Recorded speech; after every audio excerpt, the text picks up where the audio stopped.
দর্শক, আজ থেকে শুরু হয়েছে বাংলাদেশ ইনভেস্টমেন্ট সামিট 2025। রাজধানীর হোটেল ইন্টারকন্টিনেন্টালে 4 দিন ব্যাপী এই সামিটে যোগ দিচ্ছেন 40টি দেশের ব্যবসায়ী এবং বিনিয়োগকারীরা। সেই খবর নিয়ে যুক্ত আছেন সহকর্মী Sushant Sinha.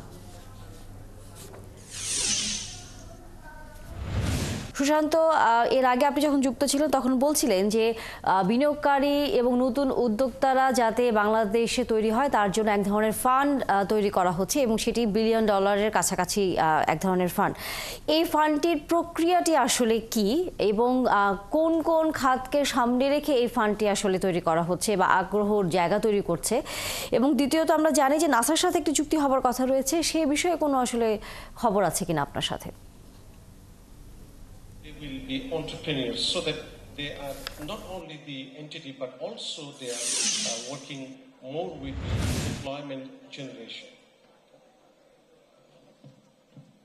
So sir, if I've understood correctly, and I think this is very important for all the young entrepreneurs. Tania, যে জিনিসটি বলে রাখা ভালো যে স্টার্টআপের যে ফান্ড, অর্থাৎ ব্যক্তি খাতে তরুণ উদ্যোক্তারা যখন কোনো বিনিয়োগ করতে শুরু চায় তখন তাদের যে ধরনের হ্যারাসমেন্টগুলি করতে হয় ব্যবসা করবার জন্য, বিশেষ করে ট্রেড লাইসেন্স নিতে গিয়ে বা অন্যান্য ব্যবসা শুরু করবার যে বিভিন্ন লাইসেন্সগুলো নিতে গিয়ে, সেখানে কিন্তু একটা বড় ধরনের সমস্যা থাকে। সেই সমস্যাগুলো সমাধান করবার ক্ষেত্রে স্টার্টআপ একটা বড় জায়গা।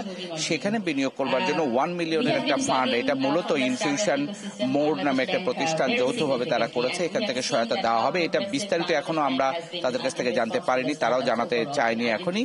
তবে এখানে যে আলোচনাটা হচ্ছে সেটি হচ্ছে যে স্টার্টআপ কানেকশন, অর্থাৎ বাংলাদেশে যারা নতুন করে ব্যবসা বা বিনিয়োগ করতে চান সেই তরুণ উদ্যোক্তাদেরকে এখানে সহযোগিতা করবার জন্য আন্তর্জাতিক যে বিনিয়োগকারী যে প্রতিষ্ঠানগুলো আছে তাদেরকে যুক্ত করবার জন্য এই স্টার্টআপ কানেকশন, এর নাম দেওয়া হয়েছে বাংলাদেশ স্টার্টআপ কানেক্ট। অর্থাৎ বাংলাদেশে উদ্যোক্তার অভাব নেই, অভাব হচ্ছে যেটা সেটা হচ্ছে তহবিল, অভাব যেটা সেটা হচ্ছে লাল ফিতার দৌরাত্ম্য, অভাব হচ্ছে আমাদের যে সিস্টেমের যে সমস্যাগুলো সেগুলোকে লিবারালাইজ করা বা আরো সহজকরণ করবার ক্ষেত্রে বিডা, বাংলাদেশ বিনিয়োগ উন্নয়ন কর্তৃপক্ষ, তারা ভূমিকা পালন করে। যেমন ট্রেড লাইসেন্সের কথা বললাম যে প্রতি বছর একটা ট্রেড লাইসেন্স নিতে গেলে তার বাবা মায়ের নাম, ঠিকানা, জন্ম তারিখ থেকে শুরু করে এত কিছু দিতে হয়। এটা কিন্তু একটা ব্যবসা বা একটা উদ্যোক্তা, নতুন প্রতিষ্ঠান কিংবা আপনি যেখানে শুরু করবেন, ভাড়া একটা দোকান নিতে গেলে সেখানে আপনাকে ডিট করতে গেলে যে ধরনের হ্যাসেলগুলি পোহাতে হয় সেটা কমানোর জন্য বিডা কাজ করছে। এখন এই মুহূর্তে বাংলাদেশ ব্যাংকের গভর্নর তিনি কথা বলতেছেন এই বিনিয়োগ সম্মেলনের উদ্বোধনে। আমরা একটু গভর্নরের কথা শুনতে চাই।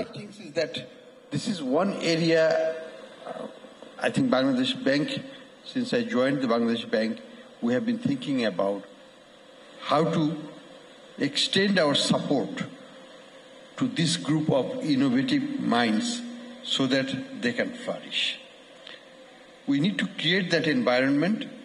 We need to make Bangladesh attractive to innovate, not to leave the country, not outside, bring it home, grow it at home.